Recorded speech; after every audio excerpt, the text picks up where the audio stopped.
Durante el siglo XIX y parte del siglo XX, los partidos políticos tradicionales recurrieron a la violencia para disminuir las disputas de poder y para lograr el dominio del aparato estatal.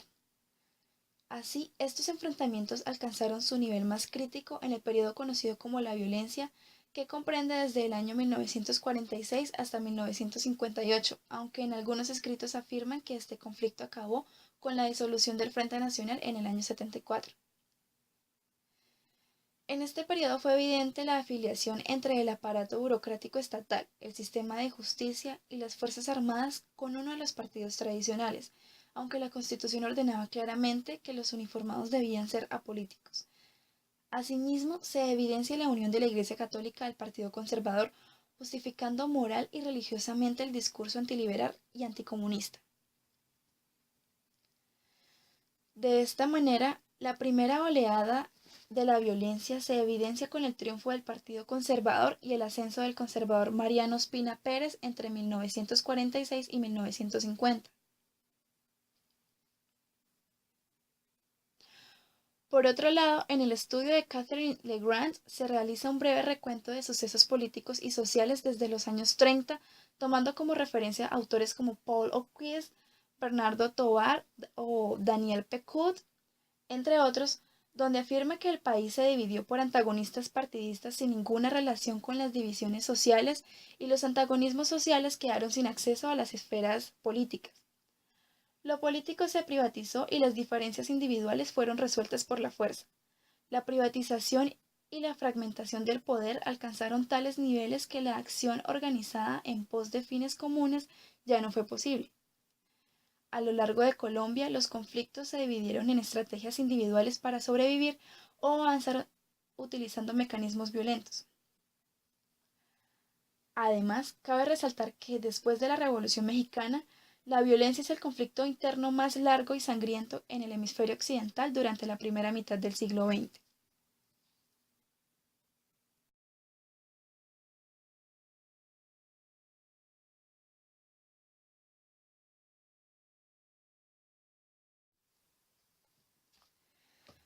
Debido a la repartición del gobierno, se generaron fuerzas de oposición como el Partido Comunista de Colombia, el Movimiento Obrero Estudiantil y Campesino y el Movimiento Revolucionario Liberal.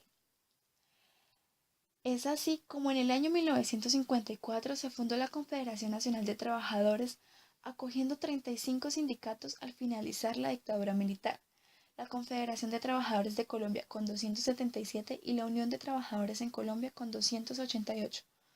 Pero, durante el periodo del Frente Nacional, la actividad legal de los sindicatos asumió un marcado sello anticomunista, resaltando el séptimo Congreso de la UTC en 1958, donde se acordó como tarea central lanzar campañas anticomunistas en el país.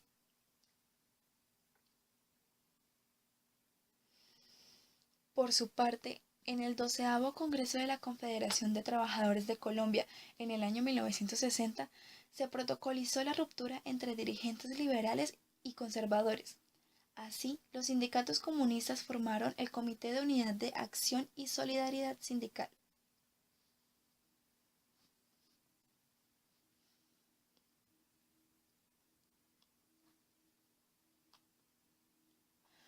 Por otro lado, parte de las guerrillas liberales formadas durante el periodo de la violencia no entregó sus armas ni a Rojas Pinilla ni al Frente Nacional, por lo cual se transformó en autodefensas campesinas bajo la orientación del Partido Comunista, ubicándose en apartadas regiones y dieron origen a las denominadas repúblicas independientes. Así, del movimiento obrero estudiantil y campesino se conformó el Ejército de Liberación Nacional, ELN. Del Partido Comunista de Colombia marxista-leninista se fundó el Ejército Popular de Liberación, EPL. El viejo Partido Comunista de Colombia concibió el principio de combinación de todas las formas de lucha armada y legal, y con ello se dio la tarea de unificar los campesinos que habían realizado la denominada colonización armada.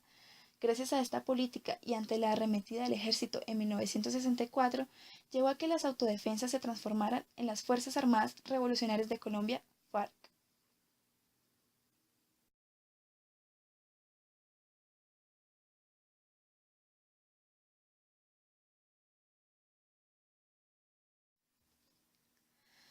Aunque la violencia liberal conservadora fue promovida por las dirigencias de ambos partidos, el enfrentamiento político se vio especialmente avivado durante el mandato del conservador Laureano Gómez, presidente de la República entre 1950 y 1951, y teniendo en cuenta que este cedió el poder al conservador Roberto Urdaneta, el conflicto político se tradujo a una abierta confrontación armada.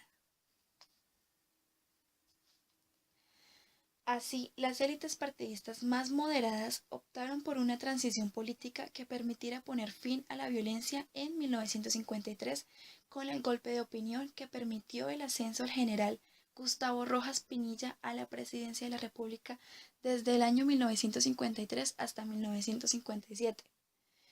Esto se dio con el fin de pacificar el país y terminar con la violencia bipartidista. El gobierno militar ofreció una amnistía a las guerrillas liberales y a las autodefensas campesinas, teniendo como resultado la aceptación por la primera parte y el rechazo por la segunda. Esto ocasionó que el gobierno militar optara por desplegar operativos militares contra los núcleos de autodefensas campesinas, los cuales precipitaron su transformación en guerrillas revolucionarias.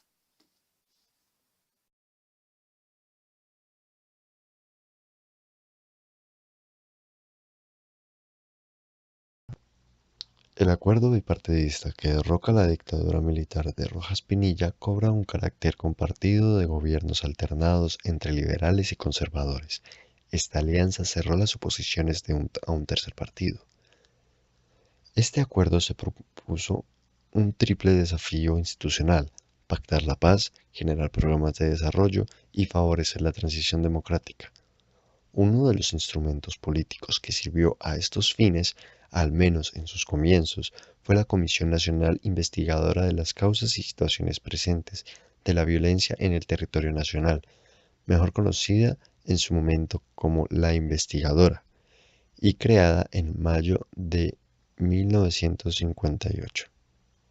En particular, ese control se sintió en la diseminación de las responsabilidades por lo ocurrido en el 46 y en el 58, en toda la sociedad, y no en los directos responsables.